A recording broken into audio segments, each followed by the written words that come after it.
ഹരിപ്പാട് ക്ഷേത്രത്തിൽ ആനയുടെ കുത്തേറ്റ് ചികിത്സയിലായിരുന്ന പാപ്പാൻ മരിച്ചു. ഇടപ്പോൺ പറ്റൂർ മംഗലപ്പള്ളിയിൽ 53-കാരനായ മുരളീധരനാണ് മരിച്ചത്. ഹരിപ്പാട് ശ്രീ സുബ്രഹ്മണ്യ ക്ഷേത്രത്തിലെ ഹരിപ്പാട് സ്കന്ദനാണ് പാപ്പാനെ ആക്രമിച്ചത്. ഇന്നലെ വൈകിട്ടാണ് ഹരിപ്പാട് വെച്ച് സംഭവം ഉണ്ടാകുന്നത്. മതപ്പാടിലായിരുന്ന ഹരിപ്പാട് സ്കന്ദനെ തളയ്ക്കാനെത്തിയതായിരുന്നു മുരളീധരൻ. മാവേലിക്കര കണ്ടിയൂർ ക്ഷേത്രത്തിലെ ആനയുടെ പാപ്പാനാണ് മുരളീധരൻ.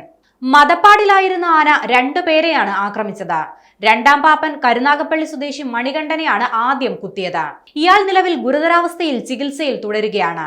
മതപ്പാടിന്റെ കാലം കഴിഞ്ഞതോടെ 1 മാസം മുൻപേ ആനയെ അഴിക്കാമെന്ന് ഡോക്ടർമാർ നിർദ്ദേശം നൽകിയിരുന്നു. എന്നാൽ കുറച്ചു കാലം കഴിഞ്ഞ് ഇന്നലെയാണ് ആനയെ അഴിക്കുന്നത്. ചങ്ങല അഴിക്കാൻ ശ്രമിക്കുന്നതിനിടെ മുകളിൽ കയറിയ മണികണ്ഠനെ ഹരിപ്പാട് സ്കന്ദൻ കുലുക്കി താഴെയിടുകയും പിന്നീട് കുത്തുകയുമായിരുന്നു. ഇതിനുശേഷം ആനയെ തളയ്ക്കുകയും ചെയ്തിരുന്നു. പിന്നീട് സമീപത്തെ ക്ഷേത്രത്തിൽ നിന്ന് മുരളീധരനും കൂടുതൽ പാപ്പാന്മാരും സ്ഥലത്തെത്തി. ആനത്തറയിലേക്ക് കൊണ്ടുപോകുന്നതിനിടെയാണ് ഹരിപ്പാട് സ്കന്ദൻ വീണ്ടും അക്രമാസക്തനായത്.